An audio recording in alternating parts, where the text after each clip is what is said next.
welcome to the Luminaries In and Out of Sect podcast, a show about the sun and how astrologers embody and relate to it. My name is SB Hall, and I'm your host. In today's episode on the Capricorn Sun as the Sect Light, I speak with the brilliant astrologer, Óscar Moisés Díaz. I'm really excited to be dropping this next episode of my new Sun series, which will continue for the next year. For new listeners, please go back and listen to the Moon series that I've been doing over the last year, where I spoke to different astrologers about their moon sign. These Capricorn Sun episodes are particularly important for me, as I'm also a Capricorn Sun native, so happy birthday to all my fellow Capricorns out there. If you're listening to this episode on the day it's released, Monday, January 8th, Óscar is doing a talk today for the Aquarian Organization of Astrologers on love and astrology. That will take place from 7 to 9 p.m., and I believe the organization is based in Kansas, so I think that's Central Time. I provided a link in the show notes to sign up for that. In addition, therein you can find a link to a Mountain Astrologer article that Óscar wrote, which is a conversation between him and past Luminaries In and Out of Sect guest, Dr. Ali Alomi. As always, if you enjoy the work that I'm doing, please contribute to the podcast's sustainability by becoming a supporting member or offering a one-time donation on my website. There you can also find information on my services. I'm offering natal and timing consultations as well as answering horary questions. Hope you enjoy the conversation.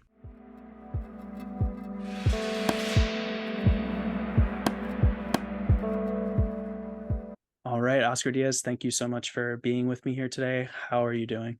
I'm good. Thank you for inviting me. I'm super excited to talk today. Yeah, I'm super excited to talk with you as well. First thing I like to jump into is, well, I've noticed with the Sun series, it wasn't something I actually thought about, but like doing people's sun signs means that it's like around their birthday. So happy belated birthday to you. Oh, thank you. We're just a few days apart because I'm also a Capricorn Sun, born on Christmas. So happy birthday to you. How has the recent astrology been for you, or how have things been for you? I'm not even really sure what's going on. I think Mercury was retrograde in Sag. So yeah, what's been going on? How's it been going for you? Yeah, just sort of feeling right, the solar return shift. I mean, yeah, my birthday's so close to the solstice. A lot of people most of the people in my family are born like in late December through early January. So actually it's just like I feel like I haven't had a time to sort of be digestive because like every day it feels like I'm at a party for someone's birthday because all of us refuse to share a cake, which is kind of great. And we also, yeah, we won't do the double present thing either. So I feel like I'm still in that. Like my sister's birthday is on the 5th, and she's sort of like the tail end of that. So for me, it's been a lot of like really good food, leftovers in the like really rich, like leftovers in the morning, like and I guess that's sort of wintry, right? Like sort of Yeah. thinking about like resources, like I don't know, the fridge is like, oh, this place where there's like, a lot of like things that are like will hold us over right until the next party. And yeah, I guess like I'm always thinking about the shifts into winter and sort of like what winter means and like what winter forces us to do. Uh Actually, one thing I could say is like rest. And I feel like we're going to talk about that today in the context of our conversation. But yeah, thinking about like, um, winter and like how it kind of forces you to stop, right? Like you can wake up the next morning and see like the landscape outside your window completely change and become totally white with snow. And then you maybe have to like plow your way through, or like the way that winter can be disruptive or so it can sort of force you to sort of stop your business as usual and sort of like slow down. There's a lot of like slowing down that happens around this time. And I usually never work December. So like those shifts feel a little more comfortable, but I decided to work December this year. And I realized, oh, I kind of don't like that. Like, because it got in the way of like the richness of like the year slowing down for me. And I was like, oh wait, it's like I can't slow down actually. So I'm still waiting for that part of it, but um it made it sort of like super, I don't know, it was just this awareness of like, nature around me is like adapting and shifting its processes, but I'm like kind of steady going all day. Hmm. Yeah, that's really interesting. This idea of the solstice, or like Christmas, as not to say that, everybody celebrates Christmas, but Mm. like the festival of lights component, this idea of light in the dark. Mm. I'm not super aware about like pagan, or even like kind of pre-modern pagan rituals around the solstice, but there's this idea of, in astrology, even of like the sun kind of dying and being reborn, because it's at its, the day is the Mm. shortest, so it's like Hmm. perhaps the sun is least in power. If we think about kind of like that Antisha thing, equal light as like a relation of power in Hmm. relation to the sun. But like Yeah. there's an interesting correlation between that festival of lights thing and that kind of hibernating and eating, and like what's holding us over, uh, Yeah. in interesting ways. And that's been super cool to see, like, happening to plants and animals outside my window, actually. Like in the Hmm. small moments where I'm like not running around, like, like animals and plants, they don't pretend it's not going on. Like, Right. because if they did, they wouldn't survive. Hmm. So I'm already sort of like here with the Saturn and the malefic, sort of like, you know, uh you can feel that vibe of winter too, of like, we have to maximize like scant resources, like you said, or like hibernate, Mm, or when we do go out, maybe to chop wood, we have to be like brutally effective, so like we don't get right. frostbite or something. So it's like this like kind of like facing the sort of landscape and the tundra and sort of being effective, but also like seeing it not just as like a place where stuff is dying, but also, like you said, like the light transforming. Hmm. Sort of like there's this quote, or like this author I've been reading who wrote a book about winter, Catherine May, and she has this wonderful just like sentence where she's like, winter is not the death of the life cycle, but it's crucible. So like the Mm, crucible being like this place where stuff transforms. And it makes you think of yeah. like the goat and the tail. And it's like, maybe winter is where we find the sort of liminal entry point into like the fishy tail of Capricorn, like Mm, uh the solstice sort of marking like, right, this very sort of maybe liminal door, mm, in sort of our calendar. And what happens when you walk through that is like an estrangement, and maybe sort of mm, like various invitations to step out of the ordinary, mm, and sort of go into these places that are unseen, and right through that process, like learning about yourself and maybe mm, realizing, wow, I have this like fishtail, and where'd mm, that come from, right. um Yeah, do you want to stay with that and just kind of start talking about Capricorn, or would you like sure. to kind of go back and give a bit of an introduction to yourself? Oh yeah. We've already gotten carried away. Yeah, Yeah. which I love. That's great. Yeah. But yeah, let's Yeah. take a step back, and who are you? Tell us about your practice. Tell us about who you are as a person, and Mm, yeah. sure. So my name is Óscar Moisés Díaz. I'm an astrologer and a poet. um I kind of am, bridging like the Hellenistic tradition. Like my first teacher was Chris Brennan, Hmm. and like Demetra George, and like all of their classes and texts. And then like, got into the medieval tradition through a lot of like astrologers like in Spain, actually. And like Interesting. that's also been like bridged through like, of course, like Dr. Lomi is probably like my greatest teacher. Hmm. um and yeah, and so yeah, I kind of like started super traditional. So like I guess I am aware faintly of like, what Pluto might mean or something, but like it's really sort of like old stuff for me. And that's sort of maybe that's like my lot of fortune in Gemini, that's Mm, angular in the terms of Saturn, right? And like, mm. so it's like I'm really fascinated by that, and like the With tradition the and sort old of things. Yeah. yeah. Speaking of like Saturn and stuff, it reminds me of Ibn Ezra, who's like, right, this medieval astrologer who I teach a lot, and I also like I teach his poetry, but I also teach Mm, like his astrological techniques sometimes. And yeah, he's like a Jewish astrologer from like Muslim, like Spain, like in Andalus, and like he's writing about like he says this really interesting thing where he says like an astrologer's like greatest um tool is like, besides the ability to calculate and the math and all the technical stuff, is actually something he calls nesayum, which is like a Hebrew word for like um all of the things that are passed down through you to you Mm-hmm. through generations, right? And Right. you have that great podcast episode with Dr. Lomi actually, where you talk Yeah. about the Saturn sides of astrology, and it's like sort of Mm-hmm. like Nesayun being like the little grains of sand that a life gives. It's like, I think Mm-hmm. that's something I've been thinking about this winter too. Is like,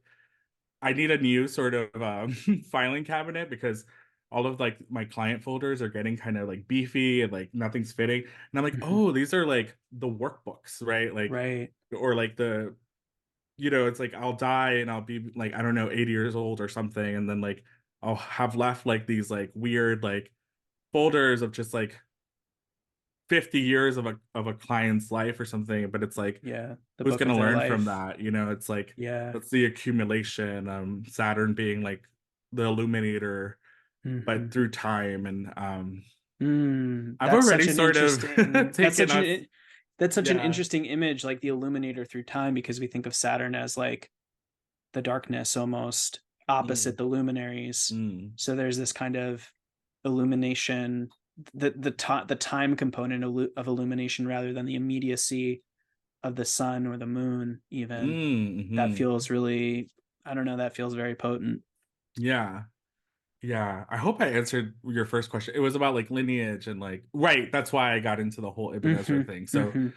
yeah, lineage is really important to me, and I would agree with him. Like, we stand on the shoulders of like people who have done this for thousands of years, and what is their like sort of empirical gatherings, and like, you can see and actually thinking about time, thinking about winter, like having to organize that filing cabinet of my clients, it's like thinking about like approaching half a decade almost of like an astrological full-time practice, like looking Incredible. at, actually, like I finished on the 31st with my first client ever.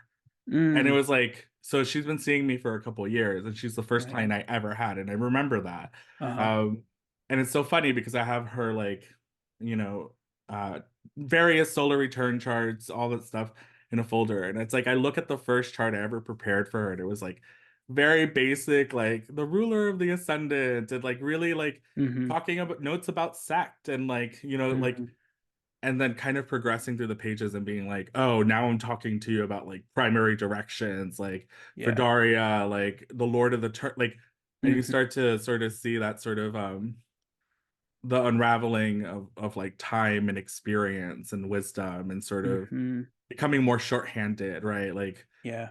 those charts just have calculations. I'm no longer like writing paragraphs of Mm-hmm. notes and like um I'm sure for your yeah. client as well, they've also progressed with you. They can Yeah. follow, they can follow that shorthand and follow that, Hmm. like those more complex perhaps techniques. Yeah. So that must be really special. Yeah, you're gonna have Uh, to rein me in. I'm already like the queen of tangents. It's mhm. already like, I love the scenic route. So if I get off, you're gonna have Okay, to I'll do have my that. best. I also like we both have a bunch of sad stuff, so Yeah. we might go off on a tangent. It's Thinking okay. about Capricorn and the sun, like, and maybe this question of like, did I always identify as a Capricorn? Like, what do I think about sun sign astrology? I never really, I mean, there was stuff like, okay, like I was always a serious child. Like, Hmm. I tell this story where like, for like a lot of like my birthdays and adolescence, like as a like elementary, like I would cry at my birthday. Mm, Like they would bring the cake out and I would be mortified, and people would start singing like happy birthday, because like as a child I was just like, oh, that means I'm like closer to dying. wow. And I would say that to like my parents or whoever, like, and they didn't know what to say to me, and they were like, who is this like goth child, like Right. hyper aware of death and like aging, and I was just like really upset. I was like, I don't want to see this cake. I don't want to like think about my weathering existence, and this is me at like Hmm. 7 years old. Wow. And like, and so yeah, I think like I always got the things about like being serious and like sort of Hmm. like um the odd one, or like the Hmm. black sheep sort of thing. And I think about that a lot, like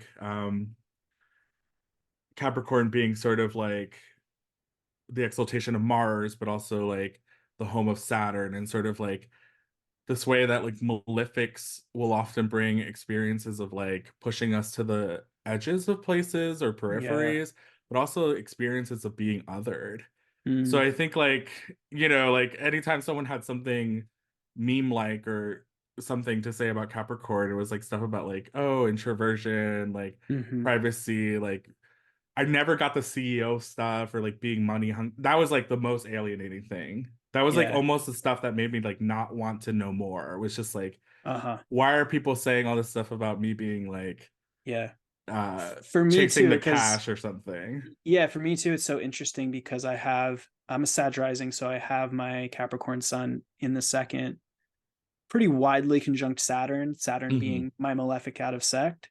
And so I think with that Saturn Sun combination for me, it's Mm, almost like no, like saying no to mm, things, saying no to like money, almost even like money can feel like a burden.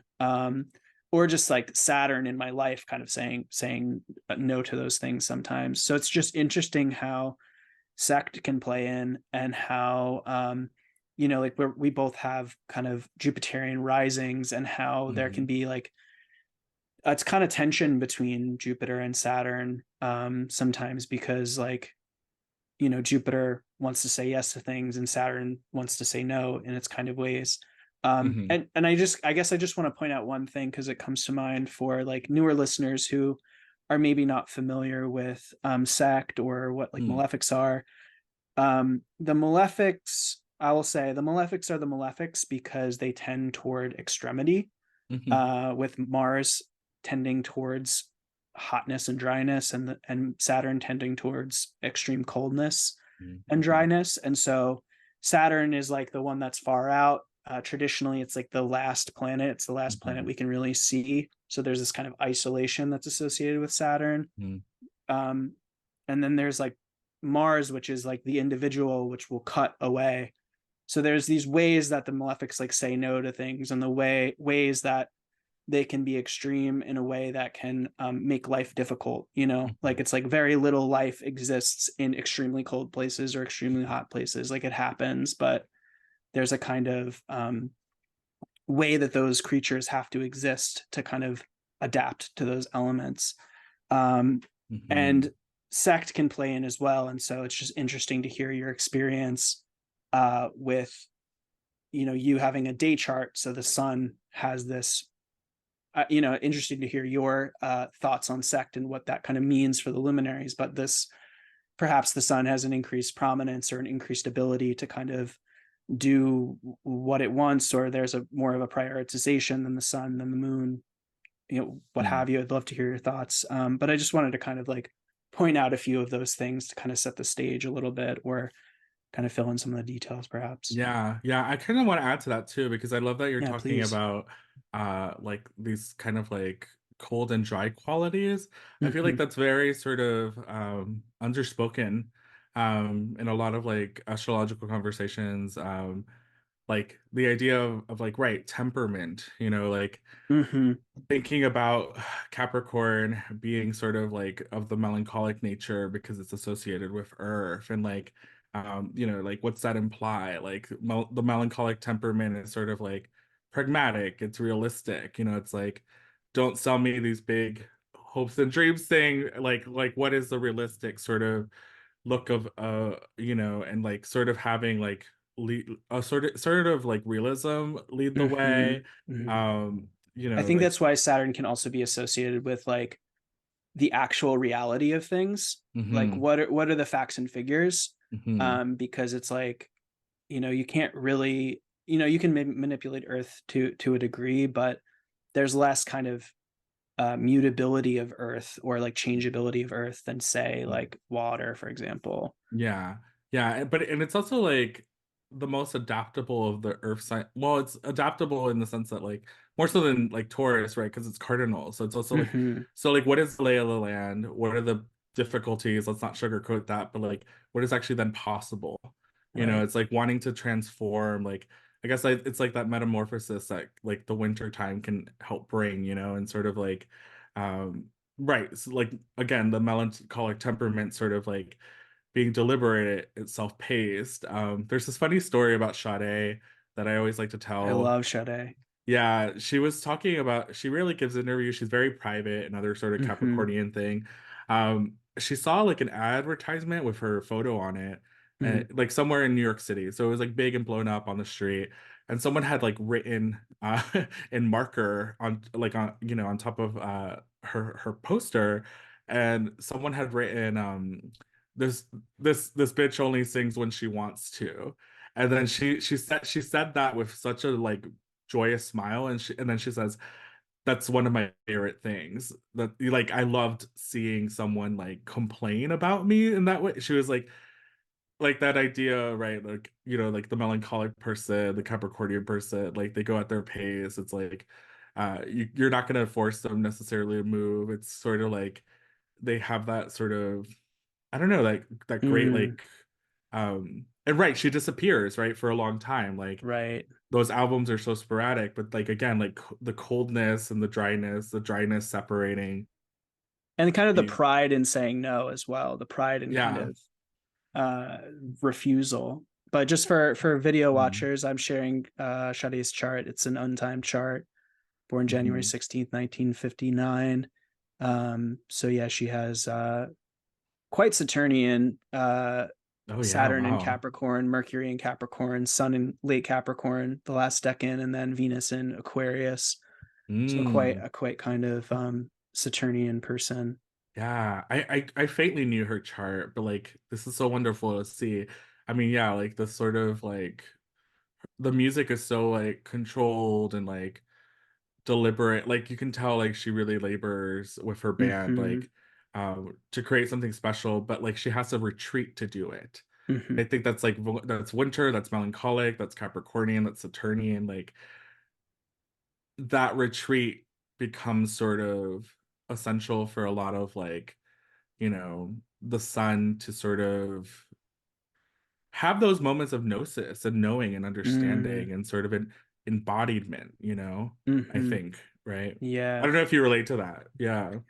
Yeah, absolutely. The one thing I do want to touch on first, though, maybe before going into that, is just this idea of temperament before I lose it.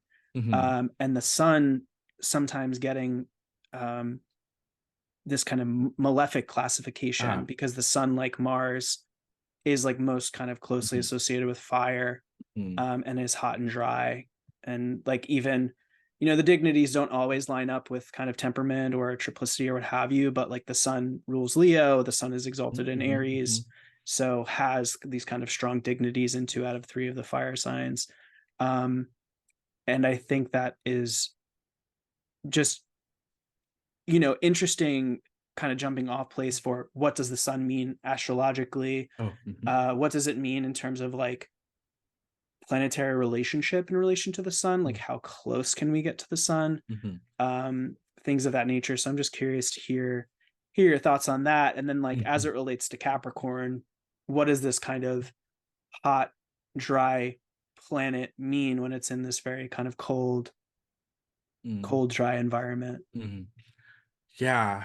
I mean, I always think about this like this thing where like the sun, I mean, the sun is like order. Mm-hmm, It's an organizing sort of thing. It's like also has to, it's sort of like the planet that's in between the two outers, Saturn and Jupiter, and then the sort of inner planets. mm-hmm, So like medieval astrologers would see the sun as sort of like the bridging of the right. collective and the personal. Yeah. And Yeah, like and I just for listeners that maybe don't understand that, in reference to the Chaldean order, which is like our kind of pre-heliocentric model of the solar system, the sun was actually between Jupiter and Mars, correct? Or between Mars and Venus? uh yeah, Mars and Venus, I think. Right, there we go, between Mars and Venus. So the sun was not the center, it was the Earth was the center, and the sun was Mm, part of this Chaldean order, which went from, yeah, the moon to Saturn. Um, yeah. And so like that gets into these ideas of like ensoulment, like they mhm, would say that like your soul would like have to pass through the realm of the sun and sort of be cleansed, and sort of like ensoulment would happen, so like Mm. there's like this really, I mean, I always, it changed so much for me, the sun, from going from just maybe this thing about like ego or like the self, or like stuff Mm-hmm. about like being self-centered. I mean, yeah, like there's some that could be a thing that plays into it, but I think the most enriching understanding, the thing that's been most enriching about pushing my understandings of the sun, has been sort of like this explicit relationship to the soul. Mm-hmm. Like okay, here's like philosophy brain, get ready. But Yeah, like I don't please. know, like one of my favorite philosophy professors, Peter Adamson, I didn't study directly, but I read a lot of his books, and he Mm-hmm. talks about like Plotinus as like the philosopher of awareness.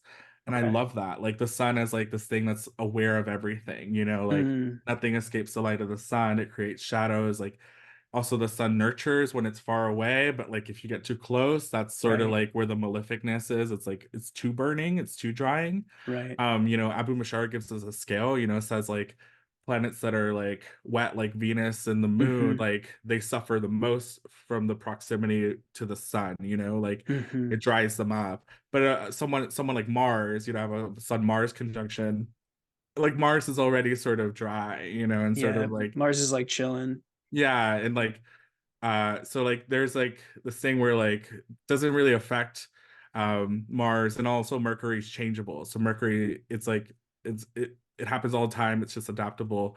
But the Sun Mars part is interesting because, right, there's that whole famous line from Abu Mashar about like sharpening the blade in secret. So Mm-hmm. like yeah.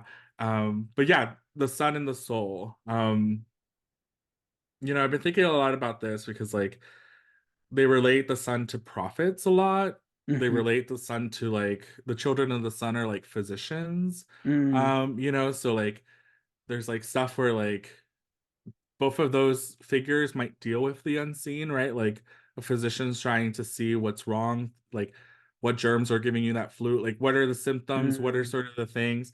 And there's this medieval thinker Al-Farabi who like he says like he talks about like celestial intellects as like the seven heavenly spheres and all of that, and like he links the sun to prophecy. And Mm-hmm. Al-Farabi has this like idea that like a prophet is someone whose mind is like fully actualized, Mm-hmm. like the active intellect, and then can share that knowledge with the rest of the world. And he says like you might read medieval texts where like they say the sultan is the sun, and that might be kind of strange, right? Like why do Mm-hmm. they say that?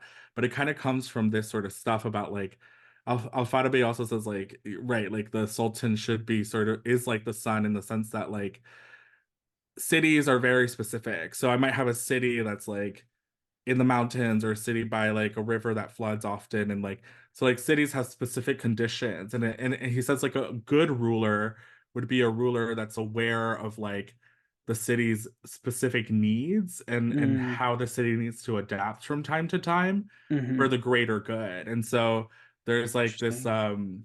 idea with like the sun and kingship, and but like again like through like awareness, right? Like through Mm. being aware that like, oh, we've built this city in a place that floods half of the year, so like maybe we should have some levees or something. But it's like again, like leadership and sort of like um the sun as a delegator, or sort of like a commanding organizing figure, right, needing to be kind of like aware of things. And I always think about Mm. like, yeah, like these layers of like the soul, awareness, intellect, gnosis, like, and the sun, and sort of like a lot of that's kind of hard to explain. Like, like some things we can know, but we Mm. can't necessarily like, because there's like direct ways of knowing, and like that's sort Right. of like mysterious. I mean, that I think Mm-hmm. that's why I find a lot of sun sign memes really kind of fun.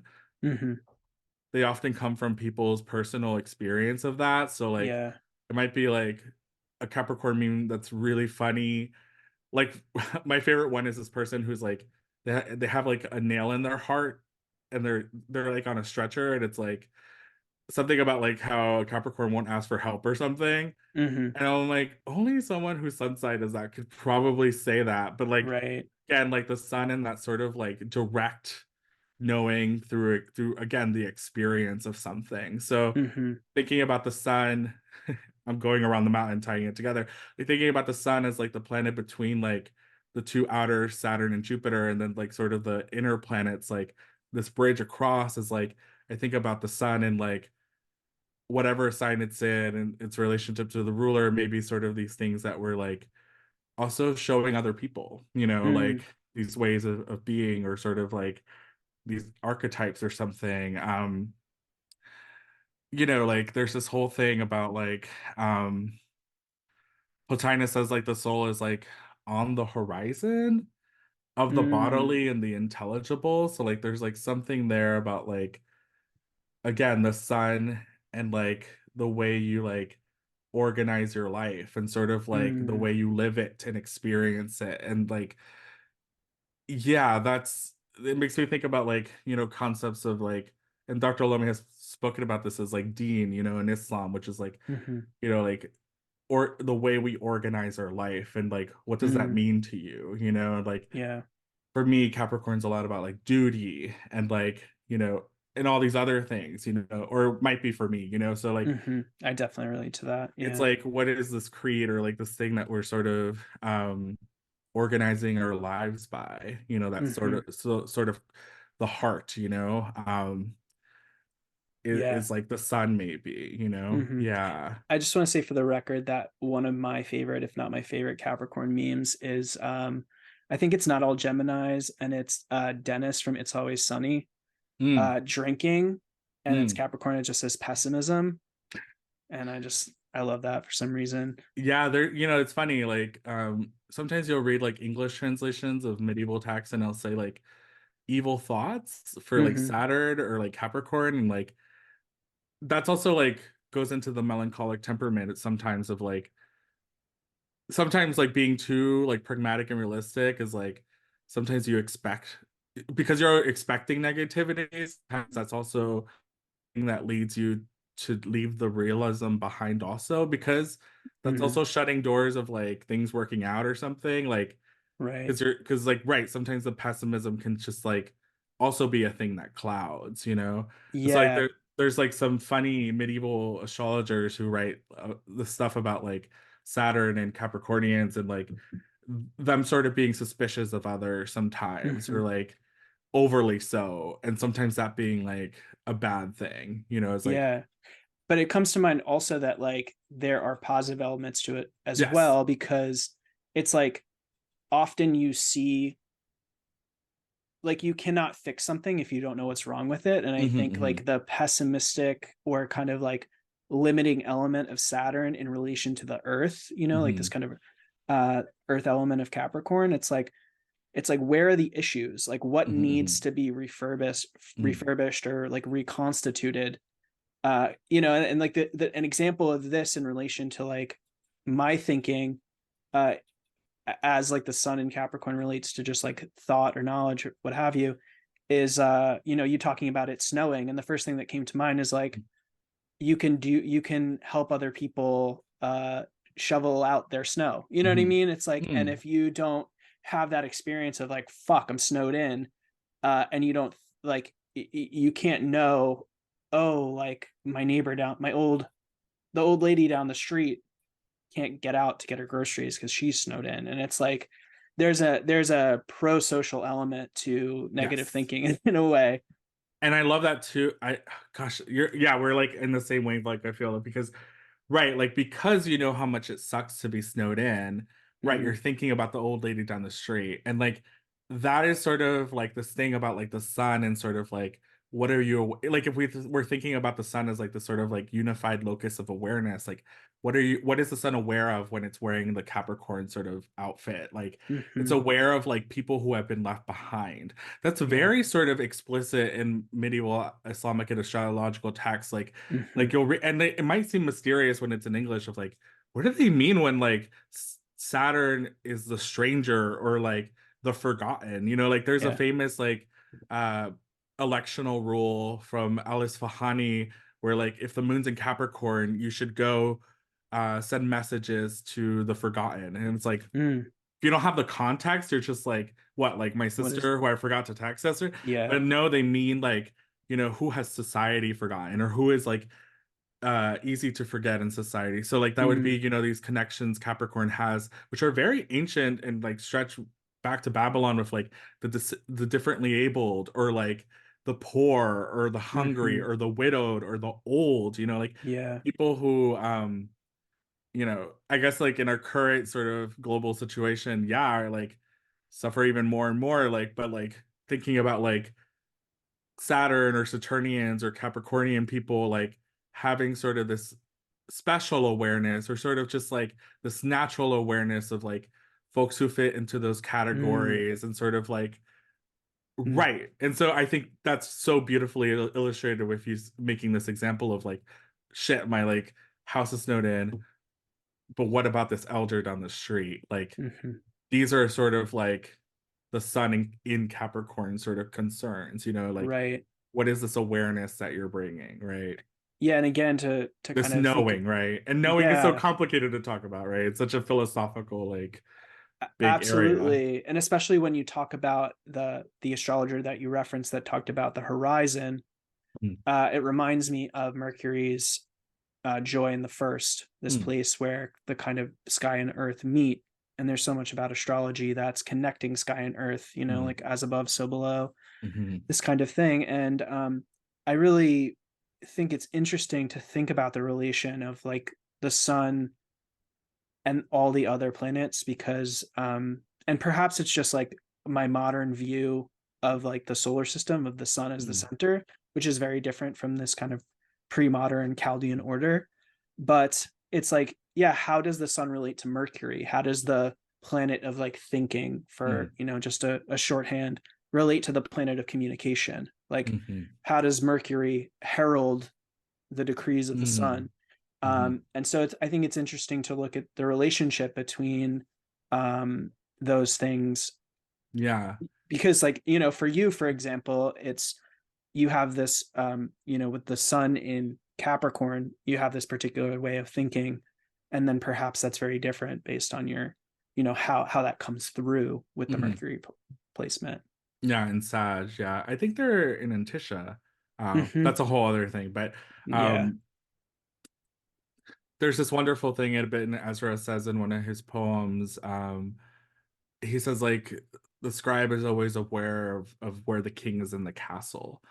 And so Mm-hmm. like again, it's him using poetry as like this vehicle to put it in knowledge and then sort of make it digestible, right? Like that's such a great line, right? It sort of says like you can think about like Mercury's cycle and its relationship of retrograding with the sun, Hmm. entering the beams, Kazemi, like that whole thing, like, and it sort of he's sort of like saying like, yeah, like the scribe is always aware, and that awareness being like the Mercury will adapt. That's why Hmm. like a retrograde Mercury is seen as a very minor affliction in Hmm. like most of like the history of astrology. Even like it being under the beams is like what it's like Mercury will is aware of where the king is in the castle, so like kind of knows Hmm. how it goes and sort of will change and adapt and sort of like I think that poetic line in his poem like really speaks to sort of like um this relationship with the sun and Mercury that's actually like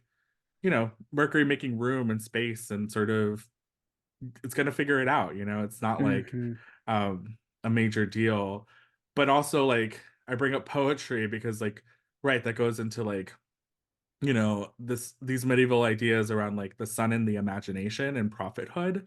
Hmm. So like right, like a prophet I said earlier was someone who like is like fully actualized and has the stuff from like the active intellect and is sharing it with people. But like how are they sharing it? Usually through images. Hmm. So like through like poetry or sort of stories or sort of like images or symbols to communicate like these really heady things. And so like Hmm.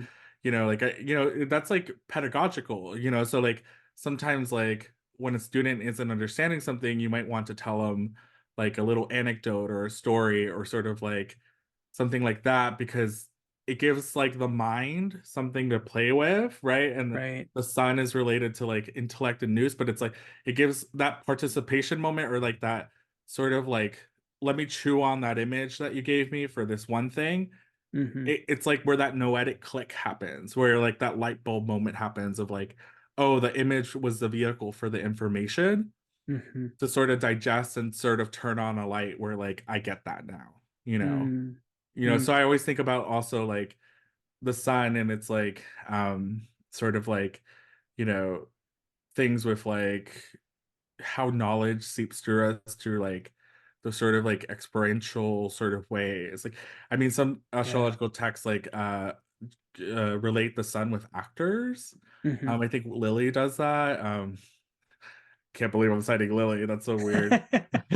But like yeah, the like thinking about how an actor can embody or mimic others, it's like stepping into someone else's shoes or sort of someone Right. else's life, like, Mm-hmm. and like Mm. I'm taking this class, I'm taking a Quran class right now with Dr. Omid Safi, who's like a scholar of Islamic Mm-hmm. studies. And anyway, it's a really enriching class. And he talks about like um, how in certain traditions, like they see the Prophet Muhammad, peace be upon him, as like a walking Quran.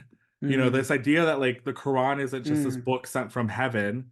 Think about the sun's relation to the ninth, right? Yeah. Um, that's just kind of thrust upon us, and it's just gonna be something that like we figure out. But like this idea that like the Mm. prophet is like the walking Quran, so it's like this person is sent also to sort of model, you Right. know, what this Yeah. book is teaching. So like Yeah. there's stuff around embodiment, right? And like Yeah. Sorry ways of to living. Sorry, go ahead. speak over you, but I'm just reminded of the Bible and uh within the Christian tradition, there's Mm-hmm.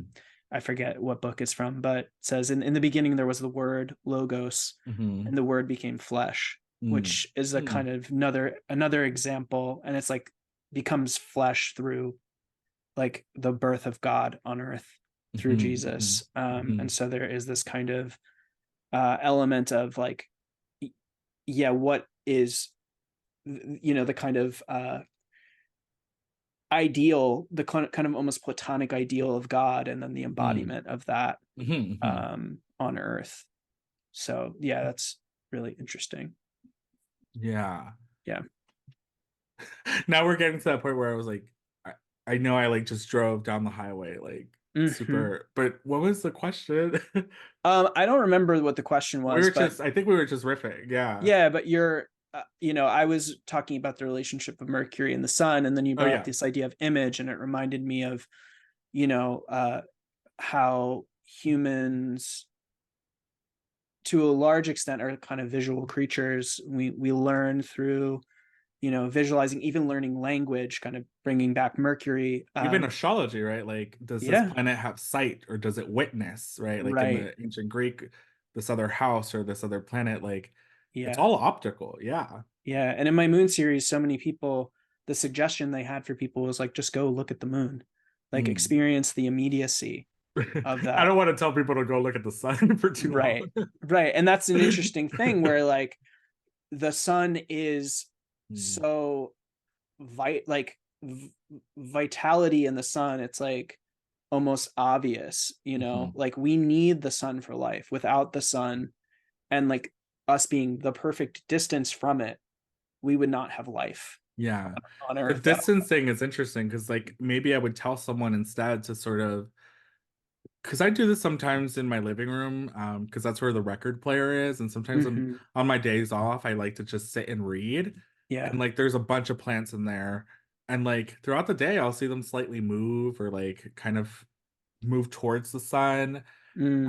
As the sun moves across, right, like the sky, like they'll kind of like shift like that. So, Hmm. like, that's a great way to get in touch with the sun, is seeing how it affects like plants in someone's garden or like Yeah. plants in your home, like seeing how they follow it or sort of Hmm. uh you know kind of like, yeah, kind of change over time, kind of like Right. back enliven or sort of like yeah, There's so many cultural images of like cats and the sun as well. mm, Cats like kind of playing or laying in mm, like the light that the sun casts, mm, and people like kind of being mesmerized by that or commenting on it. mhm, mhm. Yeah.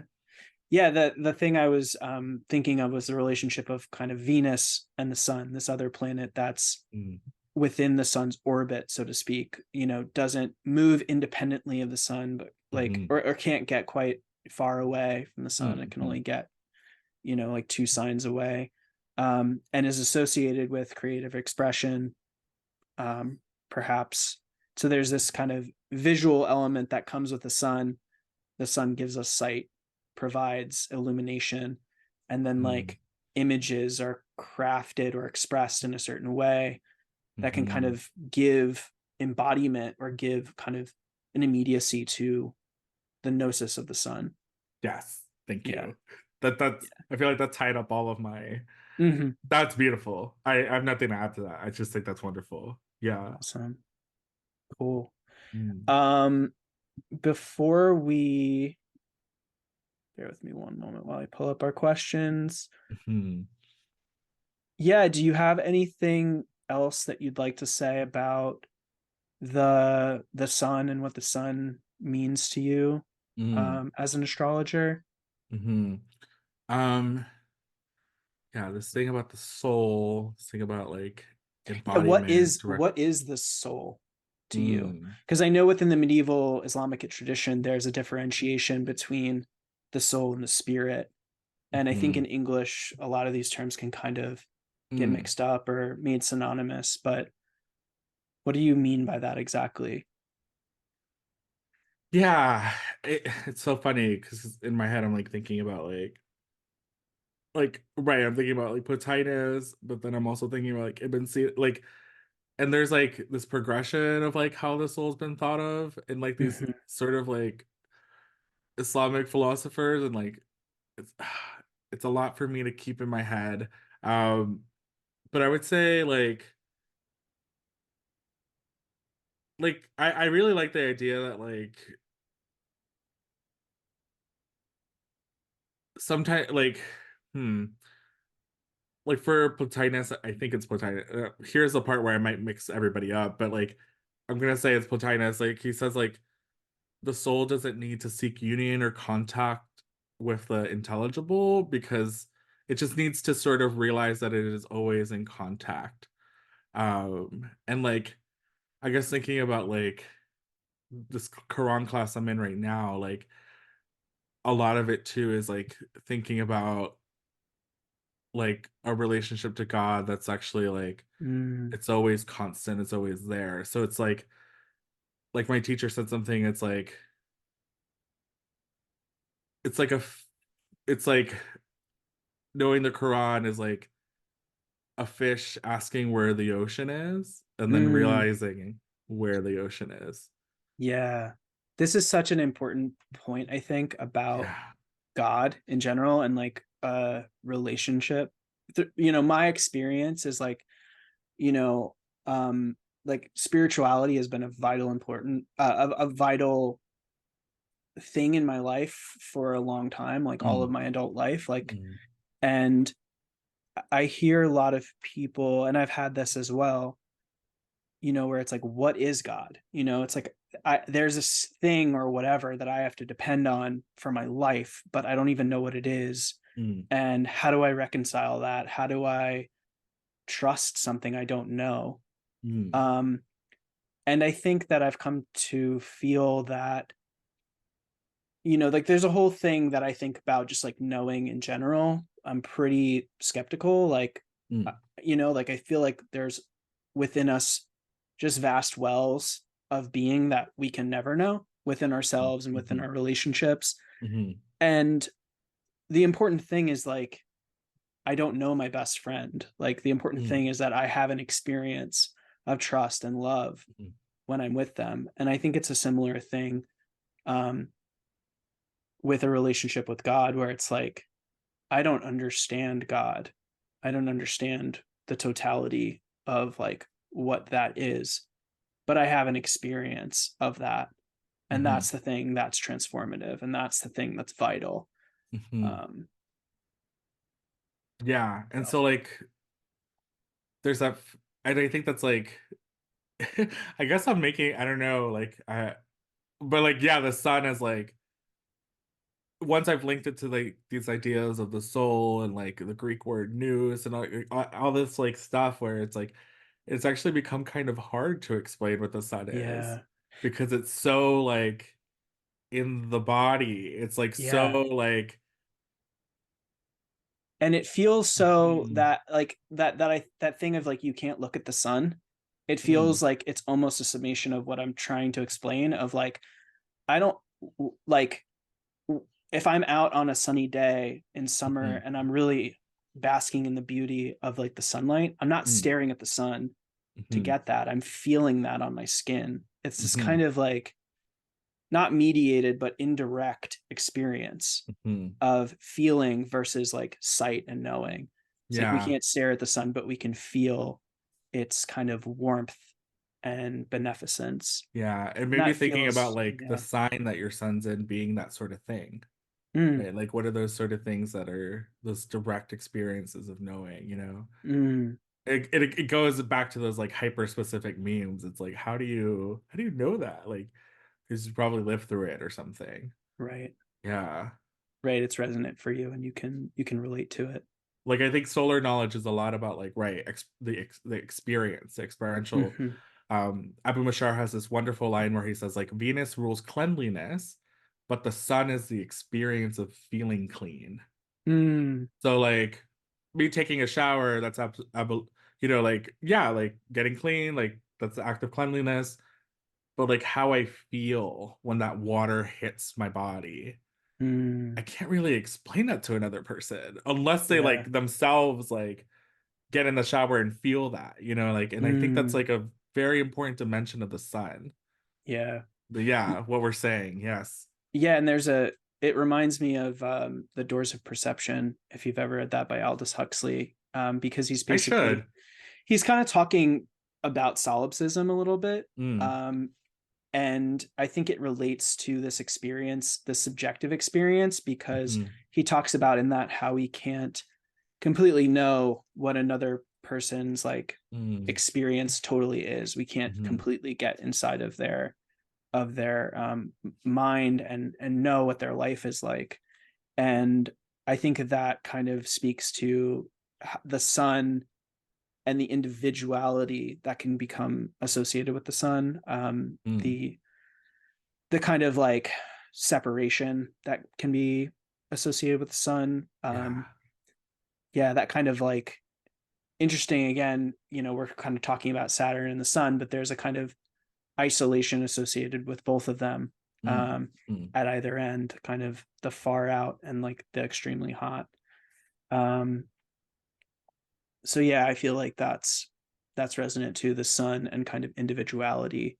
Yeah, and then the And Chaldean order thing of like then us acting as a bridge to the sun to like share it with the collective, right? yeah, Yeah. Hmm. yeah, and again, like the relationship of the sun and the planets closest to it, Mercury and Venus, doing that through the spoken word and communication, and doing that through like sublimation of images or what have Hmm. you. Hmm. Yeah, Yeah. mm, Yeah. it's beautiful. Cool. Um, yeah, any additional thoughts about the sign of Capricorn and what it means to you? And I would also love, like, I know that you're a big, you're a poet, you're kind of like a lover of cinema. Mm-hmm. Curious if you have any stories that come to mind, or myth that comes to mind that kind of uh embodies Capricorn for you. Yeah. I always think of like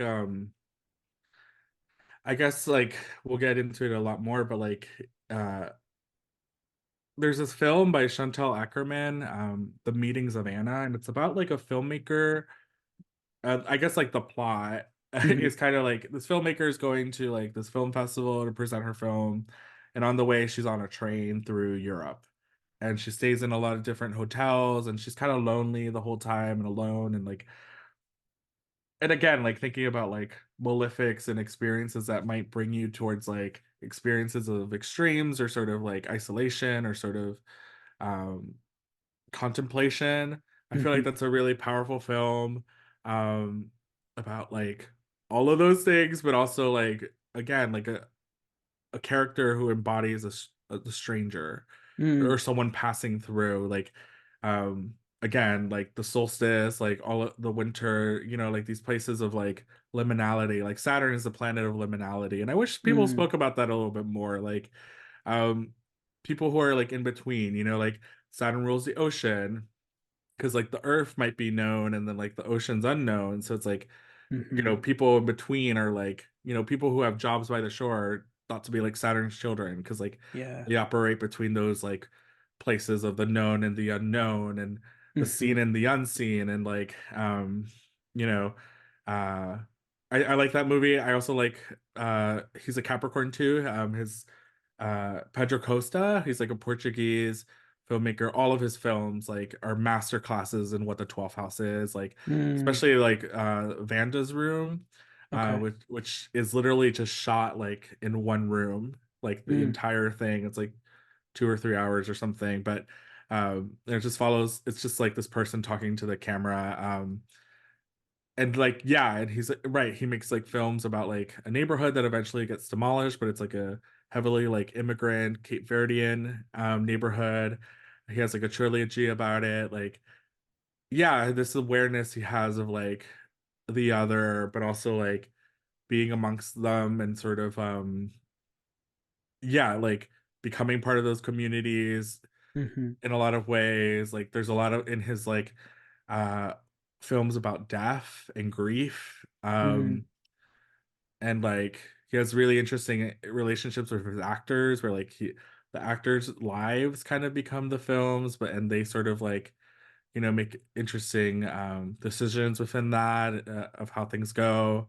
mm, um yeah, I would say the films of Pedro Costa, The Meetings of Anna by Chantal Akerman, um Oasis, a film by Lee Chan-dong. It's like a love story. mm-hmm. Yeah, I don't want to say too much of like, because again, this is a solar thing where like these films should be experienced. So I'm just gonna tell you Right. what they are, and like hopefully people sit with them and just kind of have Mm-hmm. their own thing, versus me mitigating or kind of saying too much about them. But that's some stuff I would recommend people sort of spend time with. Yeah. Mm, absolutely. Yeah, the one thing that came to mind again when we were talking about like the forgotten, Hmm. is again the extremity of Saturn, and Saturn and Capricorn being symbolic of the extremes in society of like those without homes, the Hmm. forgotten, Hmm. and also the very wealthy. Hmm. And like the both and of Saturn, I feel Hmm. like Hmm. does really kind of communicate, or the both and of representing both of those things does kind of speak to a kind of mystery of Capricorn, where to get back to that kind of sea goat image, which I really resonate with. Hmm.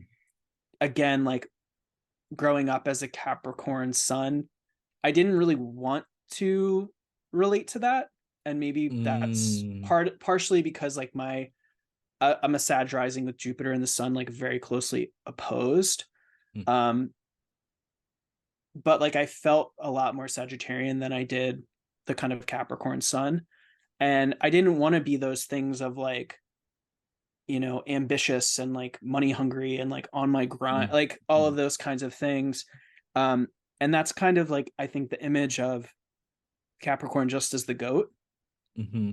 um, separated. Jason Hawley in his Earth Signs class like talks about, when we talked about Capricorn, we talked about that kind of separation that can Hmm. happen between the Earth and these kinds of like sacred waters that Capricorn was originally associated, where Hmm. life kind of comes to be, like the Adzu, it's called.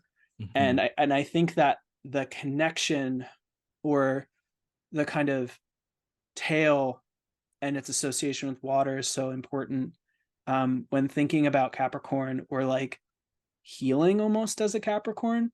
Yeah. Um, the importance of like the mountaintop with the goat, but also like the depths of the ocean Hmm. that the sea goat can go to when it has its tail, and like what wisdom do we find at the bottom of the ocean, Hmm. and where can we bring that, and I wonder how much of our conversation that we're having, like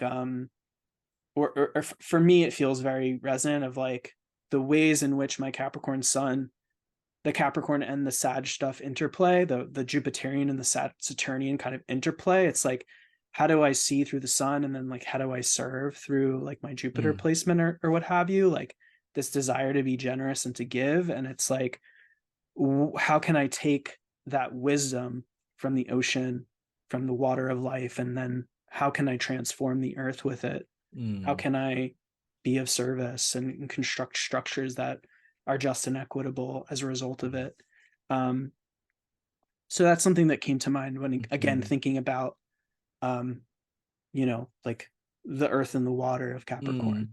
Yeah, it's making me think about, like, again, something I would say about Capricorn is, like, extraordinary patience and endurance, Mm, and, like, sometimes, like, you know, again, the thing about this might have, like, a title of, like, the winter episode or so, because I keep bringing up winter since you, like, brought it up, but, like, yeah, like, we all go through, like, maybe metaphorical winters in our lives or, like, hmm right, where, like, the sun gets really dim and, like, part of that is also like a responsibility and duty to then tell other people what you learned through your winter and hmm also pay attention to what older people say about their winters. And that sort Right. of be yeah, that sort of being like, you know, things that might help other people survive or help them push through. And like again, Capricorn's cardinal and like I really love that connection to transgression. You Mm, know, and I feel like for me, the big Capricorn idol for me since I was like a tween or something was like Susan Sontag. And like mm. she's like, I love having dissenting opinions. And she's Oh like, my I gosh. love being uncomfortable. She says that being uncomfortable is like the best place for me to learn something. Mm, She's like, I crave being uncomfortable. And I'm like, no one else but a Capricorn would say that. But like hmm right, of like going to the edge of places, to the extremities of places, like being pushed there, like this kind of personal, but like right, like Saturn. You know, most astrologers open my chart and they see my Saturn in Aquarius in its own term, in its own decan, in its own bound. I mean, it's rejoicing, like it's got all the points, and like we're like, what was it? What is that like? I mean, like some mm, really real things that's brought into my life is like it's the Saturn in the 12th. I mean, I am a refugee.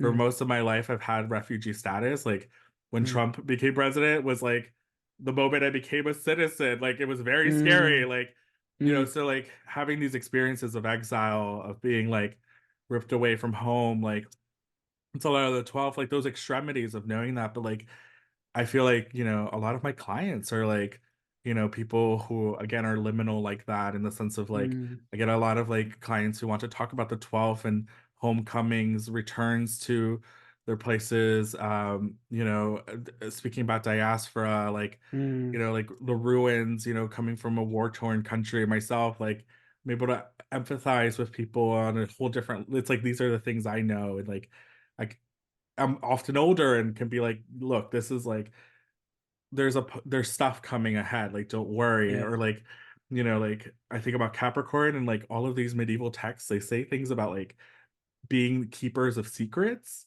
Mm, And like that might just kind of like for most people they might flip through that, but like there's something really sacred about who can keep a secret, who cannot, who's let in on the secret. mhm, Often like secrets are sometimes like yeah, full of shame and like mm. come from again these malefic experiences of like otherment or being far flung out or othered or just like struggle, and Yeah. like being able to hold that for other people is like a deeply sort of Capricornian thing in a medieval sort of sense. It's like Mm, I mean Dr. Alomi talks about like the communal tax that Muslims pay, the zakat, it goes into this trust that's for the community. So like the right. reason you pay that like every year is so then all the money that gets kind of collected goes to widows Mhm, or the hungry, the poor, the homeless. So it's like mhm.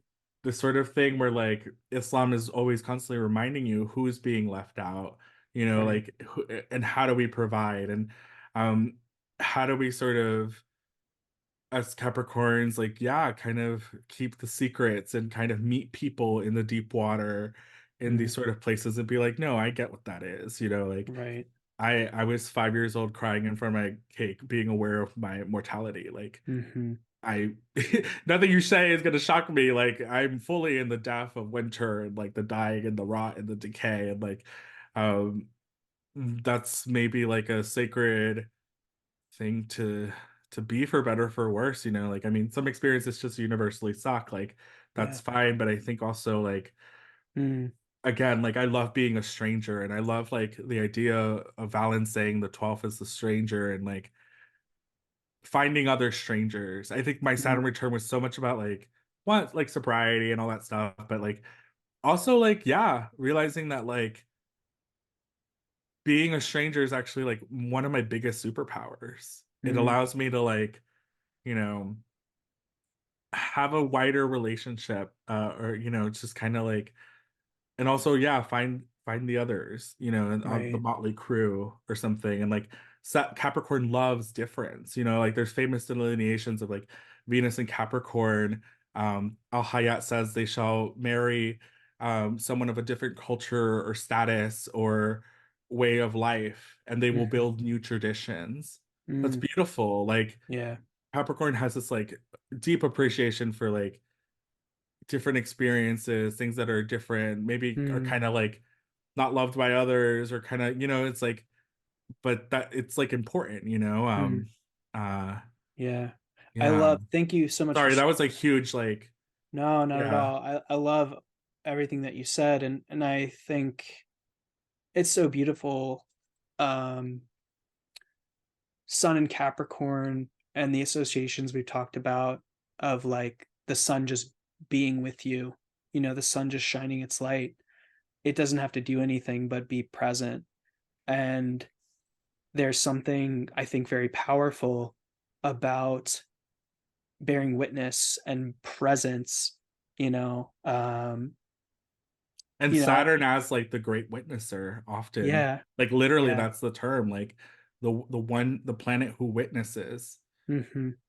And Mm. I think even about like I went to a Jesuit university, and Mm. there was a lot of Catholic social teaching Mhm. that tended towards, a lot of these kind of Saturnian ideals that we're talking about of like service to service to the marginalized, service to those that have been wronged. And even I'm reminded of like I don't know if I'm going to include this because I can't remember exactly, but it's like what the name of the um, event is, but I think it's like the teach-in, and part of it Mm. is like bearing witness to what they call the Salvadorian martyrs, Mm. and literally just saying like their name and then saying Mhm. present, Mhm. which feels very like it just reminds me of this idea of like the importance of presence and the importance of Mhm. bearing witness to those Saturnian things that Mhm. in life are challenging, that people feel alone in. Mhm. Um, and like, I know for me how important it is to just be able to put that out and have others just bear witness to it, Yeah. and how Yeah. transformative that can just be to not have to live in isolation or live in the shame of the secret, you know what I mean, Mhm. Mhm. Mhm. to be able to share the secret, to have Mhm. those which and to be able to kind of witness others Yeah. secrets as well. I mean, I hope you keep that in. I think that's wonderful. I mean, thinking about like Capricorn and like world astrology being like the signifier for hospitals, you know, these places Mm, where, you know, we can go in and like be care for, you know, it's like these communal centers often, you know, like um thinking a lot again about like associations with like scientists, physicians, and mages, right? Like these are people who get to hmm. the bottom of things, Right. right? Like, and they're trying to sort of see first, right? Like you have to see before then you can kind of like operate or something, or you know, kind of be with people. Yeah, I mean, I think it, you know, it's like that thing about like having the work associations of Capricorn really be about duty, you know, and duty to Mm, others. And yeah, like funny enough, like if you would have asked me like who I thought my clients were going to be. I was art world. I used to be in the art world, like poets, like, Mm-hmm. and sure enough, that's a lot of my clients. But like now, almost half a decade into practice, like again, my people are like, trying sobriety for the first time. A lot of them, like a lot of, they're refugees, just like me. Like they're Mm-hmm. people who have lived through like these sort of Saturnian experiences and are kind of looking for language, looking to be seen, looking to be witnessed. And Yeah. sometimes it's not so important for me to, I don't know, like release from the lot of whatever. It's actually just Mm. me listening, and Yeah. again, that Capricorn sort of the secret keeper, or sort of the one who sort of walks alongside you or something, but like through this Yeah. sort of witnessing role. Yeah. Mm. It just reminds me of, or it begs kind of the question of Saturn's association with grandparents Mm. and like why we love our grandparents, Hmm. and it's this kind of like, They also show you that like it's a possibility to live that long. And mm-hmm, like I've been thinking about this recently, like in terms of like one of the every rejoicing planet will deliver a gift regardless of its dignity. right, And so Saturn in the 12th is like being embraced and elevated by elders. mm-hmm, And like funny enough, all of the older poets that I know are like in their 70s and 80s. Like those are my mm-hmm, teachers. Like I've never yeah, really had, I mean, I have peers, but like it's very actually most of the poets I know are like old. And I remember mm-hmm, being at this dinner and like it was all these old poets in New York City, and like someone was like, does it ever stop being embarrassing to like read your drafts at the open mic or something? And it's all these old people just starting to laugh in unison. mm-hmm, It was kind of like my friend was a little embarrassed, but like one of those people who, these old people was just like, no, and that's the wonderful part. It's just like mm-hmm, those like nuggets of just like hard won truths or hard won wisdoms that like also just seeing like old queer people to me is like yeah, incredibly encouraging, right? Because you think, yeah, you go through so much and you're just like, okay, but like there's that person down the street who like has made it to 80. Like there's like a futurity there that's like through age that's so it just opens a lot, I think. right, Yeah. yeah, it opens possibilities. Hmm. Yeah, it's something that's coming to mind in relation to your chart that I can't stop thinking about, and I hope you don't like I hope you're not upset or offended No, no, I'm super by me open. bringing this up. And we can also like cut this out if you like, but you identified yourself as a refugee.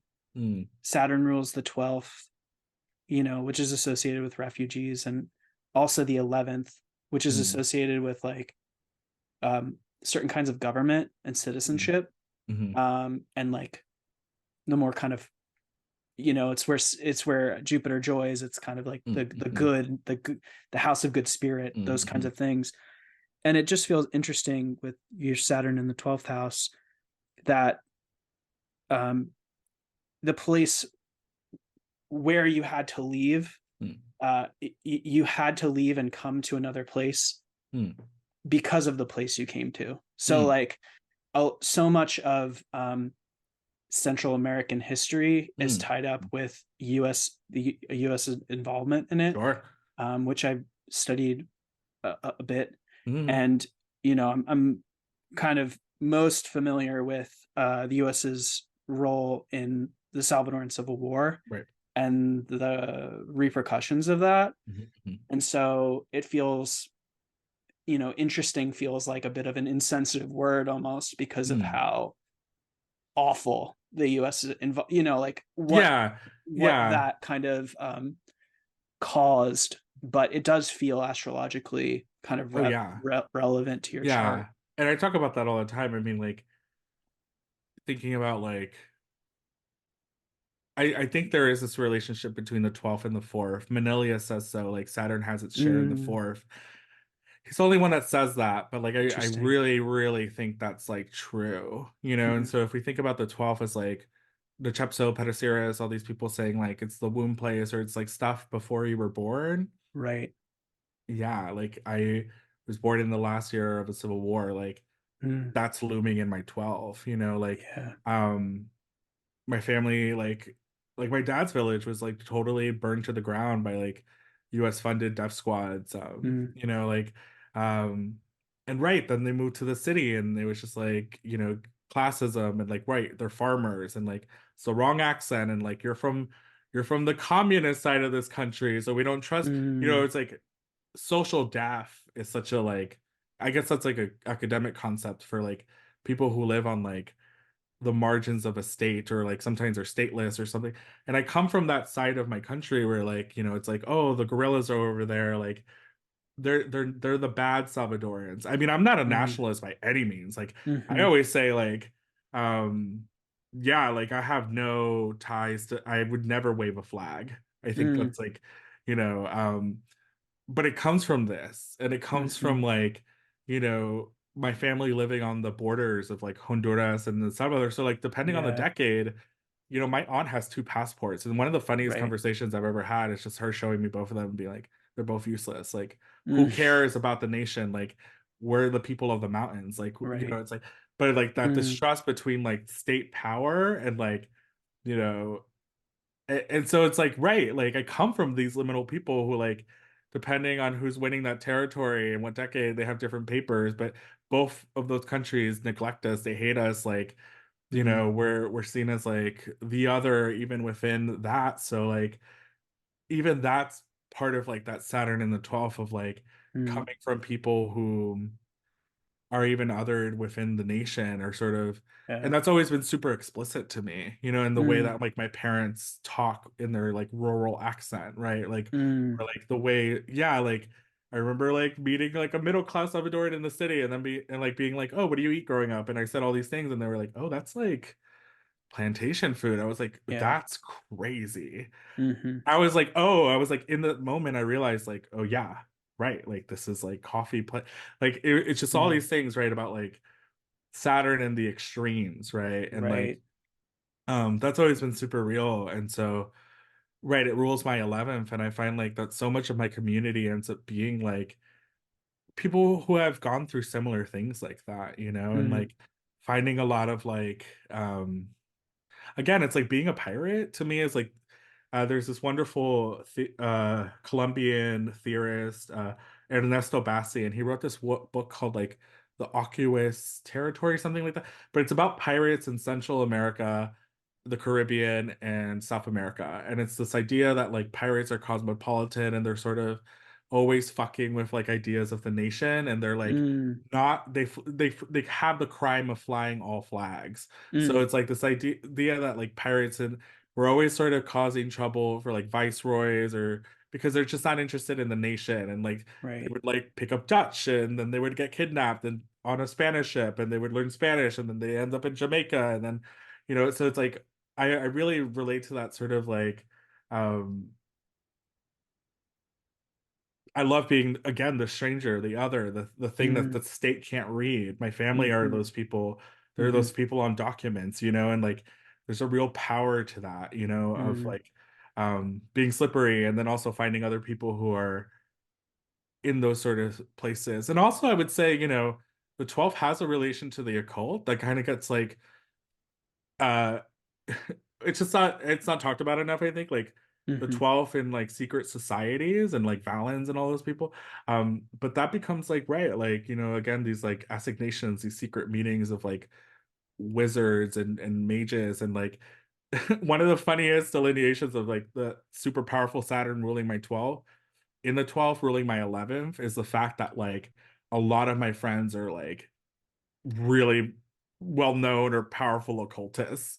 mm, So like that's kind of funny too. It's like um and then and part of those relationships being like things like having access to astrological translations that no one else sort of does, or like that mhm. again, like that 12th thing of like we're in the forest and you have to be initiated to come here and like we're meeting in secret or like uh that's been super, yeah, I just leaped from one thing No, it's to all good. another That kind to of leads like into what I wanted to yeah. talk about a little bit of like, what does it mean for you? Like, I guess one way we can jump into this is like, what house is the sun in your chart, and Hmm. what house does the sun rule in your chart, and how do you feel like those things kind of color or change or modulate the experience of your sun. Mm. Yeah, my son's in the 11th, and it's like very conjunct that Mars. Uh-huh. Um, I have a lot of trouble, honestly, thinking about my sixth house and the Mm, relationship to the me sun. too. I don't know whether that's so foreign to me. Mm, Um, it could be that like the thing with Mars is again a problem with authority. hmm I've always had that sort of thing of like fighting with authority if we see the six as a place of like conflict maybe or like Yeah.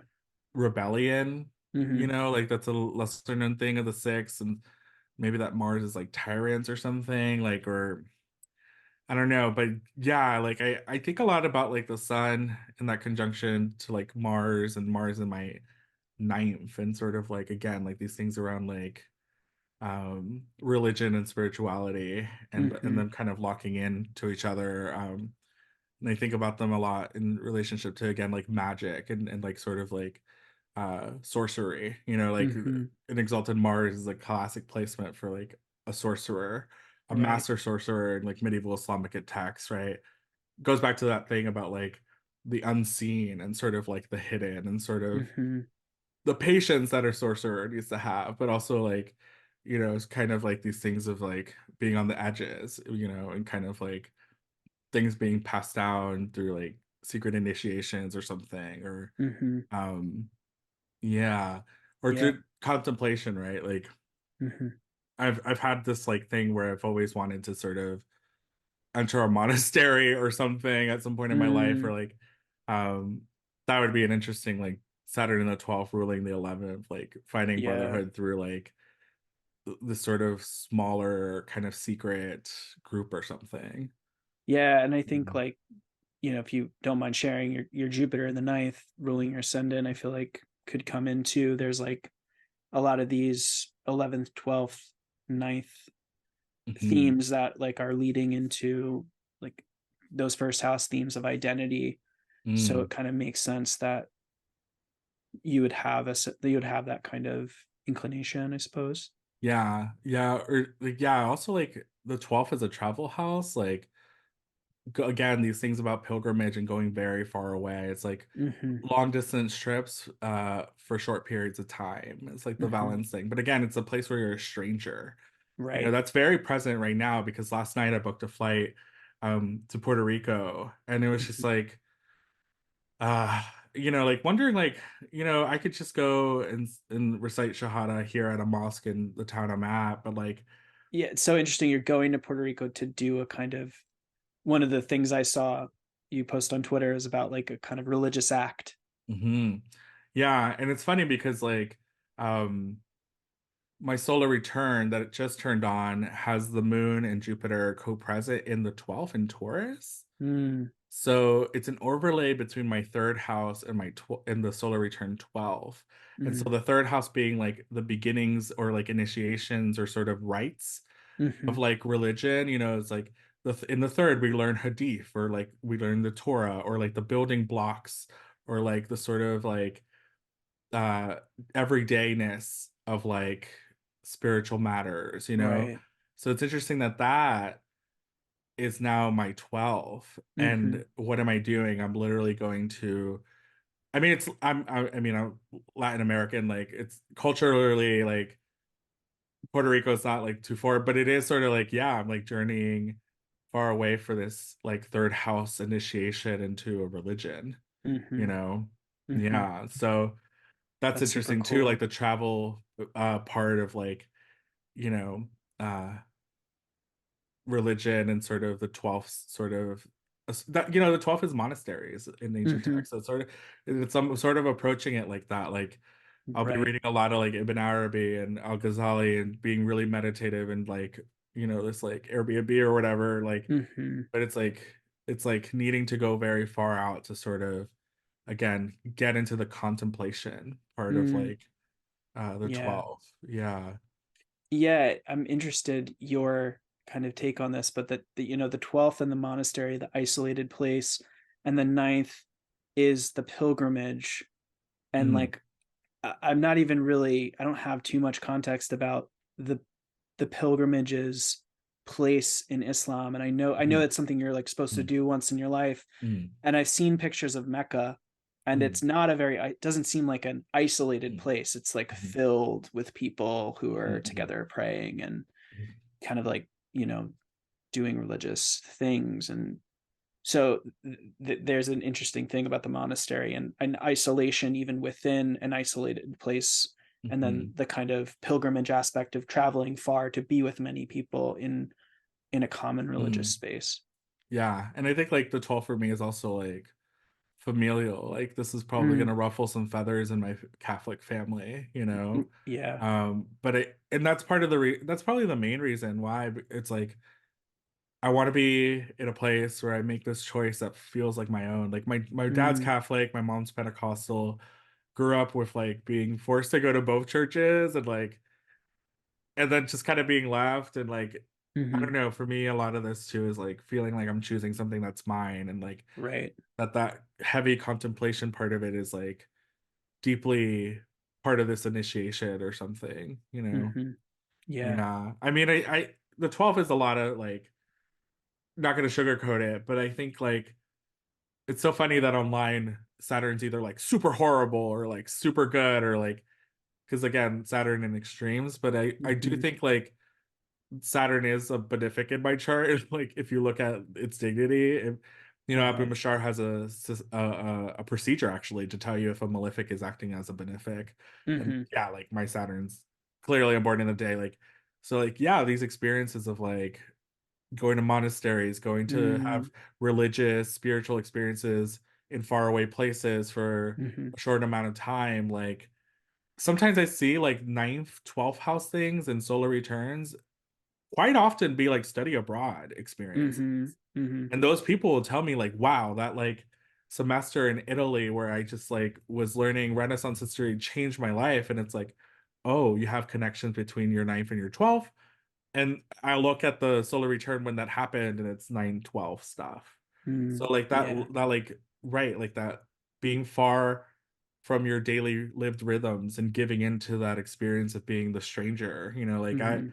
like right, like I might not be Italian and speak that language, but like there's a certain sort of opening up that happens when you can be unknown in that way. Right. Yeah, there's an interesting thing I think with the 12th or with Caden houses of like this idea of falling away, Mm, and as it relates to self, because the 12th, the first and the second are in this kind of triad together. mhm. Um the self has to fall away to be recreated. So Which we is a need winter thing too. Like yeah. thinking about like winter, like, and I'm like looking at my house and I'm like, it's gonna snow. Like, where are the crevices that need to be patched up in the house? Hmm. what Yeah. what what linen needs to be sewed because that jacket is sort of not, it's like winter makes you think about repair in Hmm. the Yeah. home and what you own, and it Hmm. invites you to do that, and it Yeah. invites you to sort of close ranks and be like, reparative in that sense. Like winter calls us to Again. do that, because it's part of surviving and it's part Right. of like the metamorphosis into the new thing, which is like the fishtail part. Right. Yeah, and again, it's like the the the goodness of negative thinking in some ways, where you're Yeah. just like, oh shit, if I don't do this, I'm gonna be out in the cold, kind of Hmm, thing. hmm. Yeah. So yeah, that's really interesting. And I'm just thinking as well about I got a solar return reading with you, Mm. um, and my 12th house was activated in some way, and then by monthly perfections, I think the fourth house was being activated, or maybe the 12th part of I the remember asking you, like, are ascendant. you gonna move? And you were like, no, I don't think so. And then I moved on to other things it could mean, but then you had are Yeah, you talking about the move? yeah. I'm talking about the Yeah. move because I did move far away from where I was Mm. back to where I grew up, Mm. in New York. And interestingly, I think Saturn in the solar return. No, maybe it was in the third, but the lot of Nemesis was in the fourth. Hmm. So it was like challenges around home throughout the year in Mm. general. So yeah, the lot of fortune was in the 12th, like the last Mm. degree of my solar return 12th house. And you were like, yeah, you might be moving far away. And yeah, when I For think better or when for worse, I think my like one of my like super strong suits in prediction is always when people are traveling or hmm or relocating. yeah. I don't know, maybe it's my moon in the third, Jupiter in the ninth thing, but like I just I've never been wrong about that. Like I hmm could be off about other things, but I'll always see like, yeah, Yeah. you're gonna be somewhere. hmm Yeah. But Yeah. yeah. Yeah, I'm just Whoa. reminded of that. Yeah.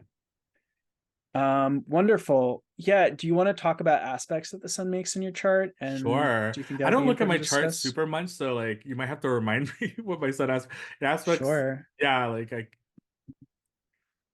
so So busy preparing other people's stuff that like I sometimes forget I hear even you. like Yeah, you have that close Mars conjunction, mm, which I'm curious, like, if you mm, feel like most of like when Mars is in close aspect mhm, to any planet, it's maltreating that planet. mhm. But Mars has such dignity Yeah. in Capricorn. I'm wondering if it's alleviated.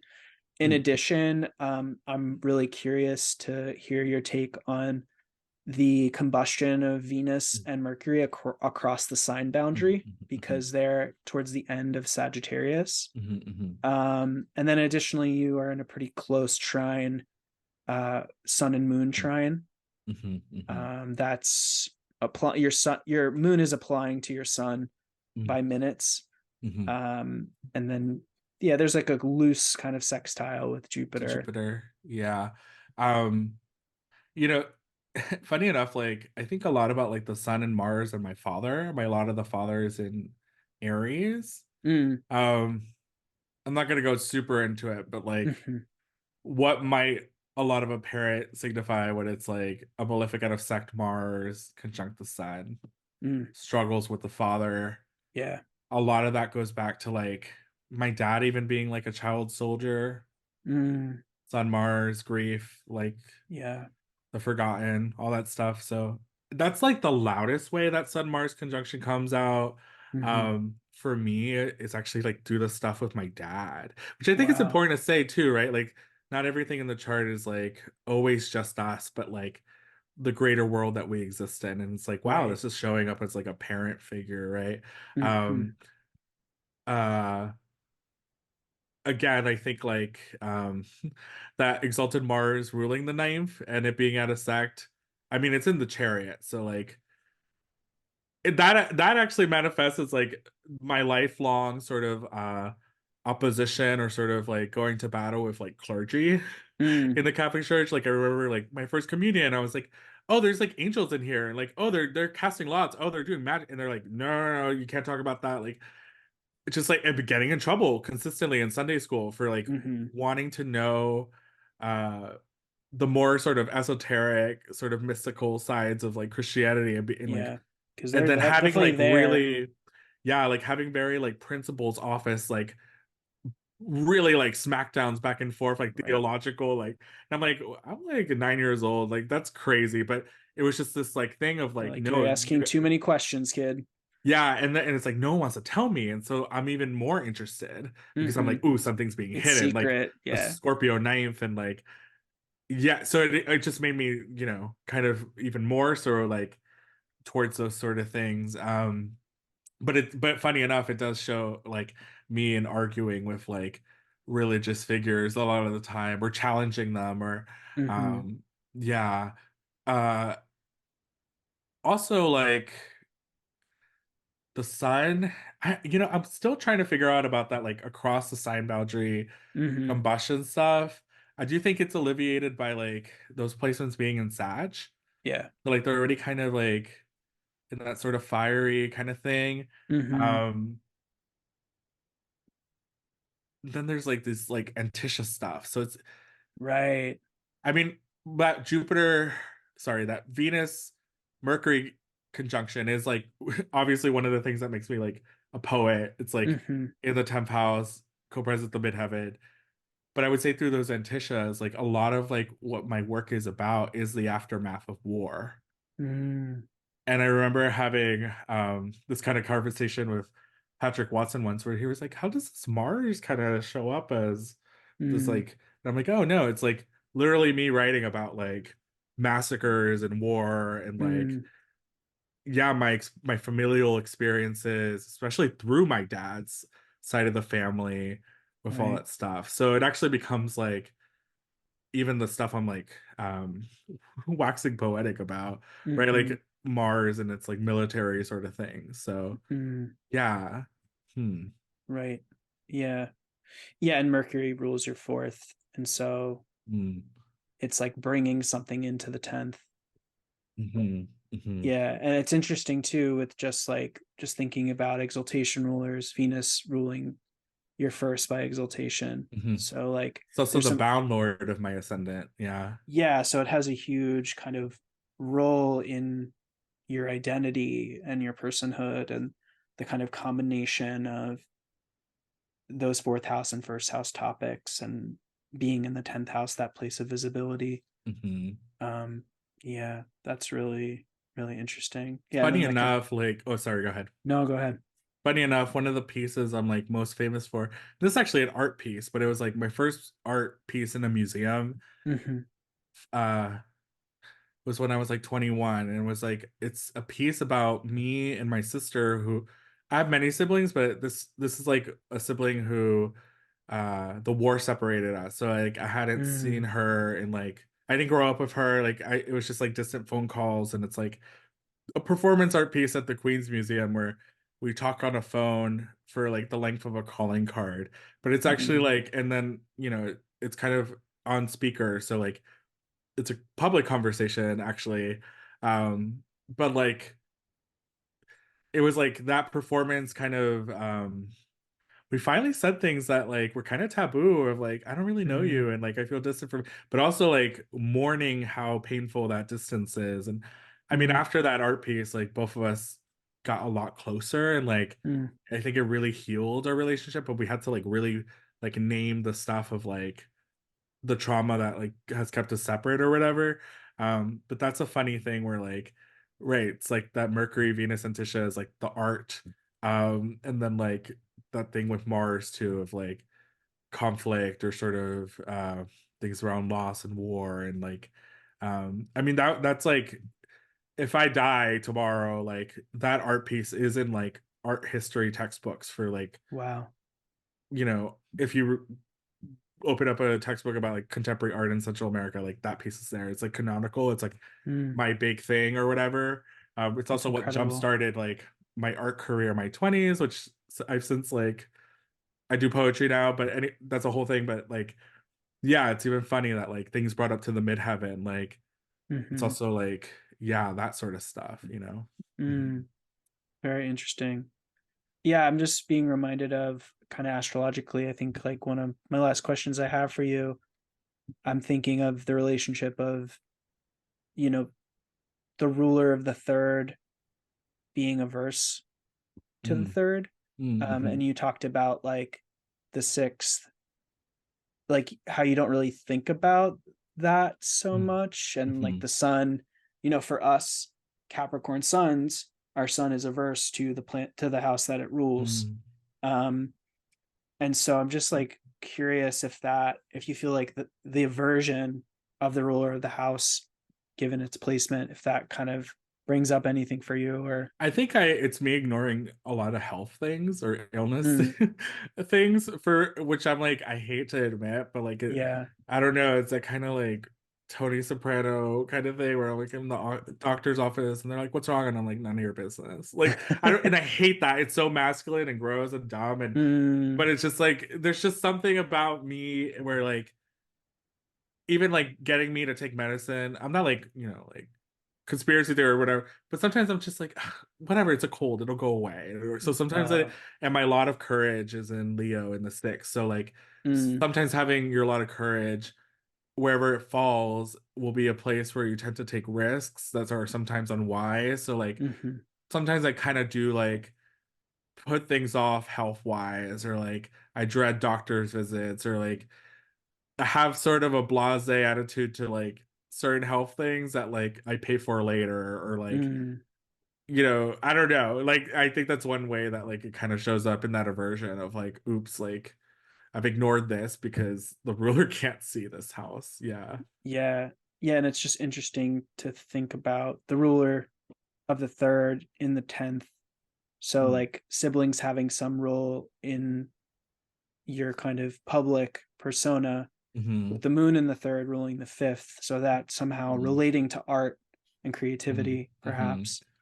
Um, yeah, Yeah. so it's interesting to see how all those things maybe come together. Because it's like, okay, if the ruler of the third is averse, perhaps there's like maybe there's a challenging relationship with a Mm, sibling, or just like a mm, non-existent relationship. mhm, Um, and it's like what can change that? What actions can be taken that mhm. might alleviate that? Yeah, Um, funny enough, like having the moon in the third too, like there's another art piece with the same sister where like I found a letter she sent me in like the late 90s. It was like freshly in that separation. It's just like about how much she misses me, blah blah blah. mm, But I never, and I remember I found these photographs and I was like, what are these photos? And there were photos I took because I wanted to like then mail them to her in response, but I never did. mhm, And so like the art piece is literally just like the letter framed and then like a bunch of the photographs that I took as like a 5-year old or whatever next mhm, so it completes the conversation. So yeah, even that art piece is like uh sort of like speaking to that aversion, but like through the moon and male, like mhm. bridging Wow. that and sort of yeah. Um and that was a pretty seminal work for me too. It was like in this group show, what was it called? It's like Boston Art 1970s to the present. It's Mhm. like the one time I was in the same room with like Nan Golden, like across the Oh, wow. hallway. Yeah, it was like a big deal. And it Cool. was like, but it was that piece, and it was like funny enough about communication in the third, but also like completing a conversation that like had for more than 20 years kind of never uh clicked Mhm, through these like archival materials of like found photographs and like yeah, this letter I got. mm, Hmm. cool. All right, Oscar, do you have any suggestions for someone that's new to astrology or planetary relationship in reference to their relationship with the sun? Mm. Yeah, I mean, I guess it's just like that, like, uh, I mean, going to like literally taking in the sun, the vitamin D thing, like that might be Mhm, really nice. Like, um, things that make you feel embodied, you know, like mm, whatever that means to you. Like I said, like, right, Abu Mashar says Venus is cleanliness, but the sun is this experience of like feeling that. So yeah, like, yeah, maybe think about like, what sign your sun is in, who the ruler is, and sort of start to maybe plan ways where you can kind of embody that. Like take an approach like an actor would or something, or mm, kind of like um I don't know, thinking of ways you can do that. Like I guess I have one for Capricorn actually that's very I specific. would love that, Yeah, yeah. like this is our episode. Like everybody Mhm. else figure it We can out. have this, it's okay. So Al Hasib, who's an astrologer that I really really love, he writes a lot about like occupations, and he gives Mm, like or like talents and skills, and it's very useful. Al Hasib has this delineation for fishermen and mm, hunters, where he says like wow, it's escaped me, but basically it's this like thing where like in the chart you have to have like Mars and Saturn in in view of each other, and then like a positive relationship to the ascendant, and that makes someone like a master fisherman or hunter. And like mm, um yeah, maybe like fishing could be a Capricorn activity because again it's the blessing of like of both malefics, like the patience, knowing when to mhm, strike, the contemplation of being in a boat in the middle of like a lake or something. Maybe that's like an activity that'll get you closer to the Capricorn Sun thing, is like mm. fishing or something. Amazing. Thank you for that. I love Mhm. that. Personally, is Yeah. there anything else you want to add? Do you have any imparting thoughts about the sun before we go? Mm, I don't think so. I feel like that feels like nice as to wrap up. I'm like I just think the conversation was so rich and Yeah. great, and yeah, I love that you have this background in philosophy too, like, and we were able to talk about sort of those more like other sides of the sun perhaps Mm-hmm. too. And like, yeah, I don't know, I just like where we went, I always Yeah. think I'm always like, okay, I'm logging into this podcast, like here we go, like but I think, I don't know, when the other person's a really good conversationalist, like I think it just flows and it fits. So Mm. thank you so much for having me and inviting me, and super grateful. Well, thank you for that. I really appreciate Mm. that. Um, yeah, where can we find you, Oscar? And is there anything that you're working on you'd like to share with us? Mm. Yeah, people can find me on Twitter and Instagram under Cielo Suelo. On Twitter it's Cielo Suelo. On Instagram it's Cielo Suelo Astrology. Okay. Um, it's just like, Cielo is sky, Suelo is ground, so it's like above up below, that sort of thing. Mm. But yeah, it's CIELOSUELO, and then that's how you spell that. Also, you Mm-hmm. could just write Oscar Moises Diaz into a Google. You'll find me. Mm-hmm. CieloSoloAstrology.com. I am teaching a little workshop on the lots associated with like love for the Cool. Aquarian. Oh my God, I don't want to butcher this association's name because they've been so lovely. But who are they? Who are they? Who am That's really I? soon, right? Yeah, that's on the 8th. People Okay. can still sign up. You'll get the recording regardless. It's the Aquarian Organization of Astrologers. Cool. I believe they're based out of Kansas. And so Oh, I'll be talking nice. about the lots and like hobbies and yeah, and love, and that should Mm. be really interesting.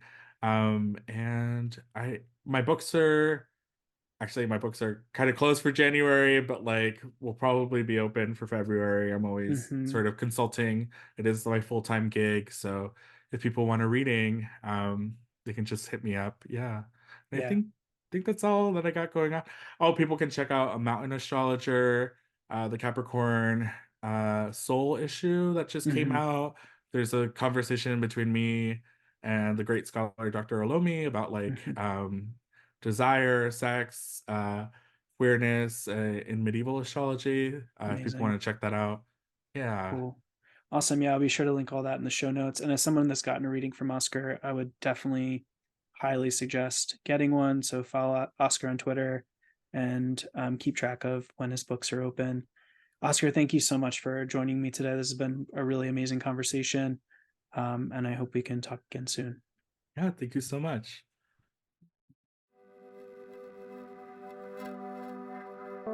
To support the show by donating or becoming a member, please visit my website, which is linked in the show notes. And please subscribe to the show wherever you listen. You can also find me on Instagram and Twitter. See those links in the show notes as well. If you have any questions or feedback on the show, please feel free to contact me via my website or email me at spallhorary@gmail.com. In the show notes, you can also find links to astrologers and resources that we touched on in this episode. Thanks for listening to the show. I'll see you next time.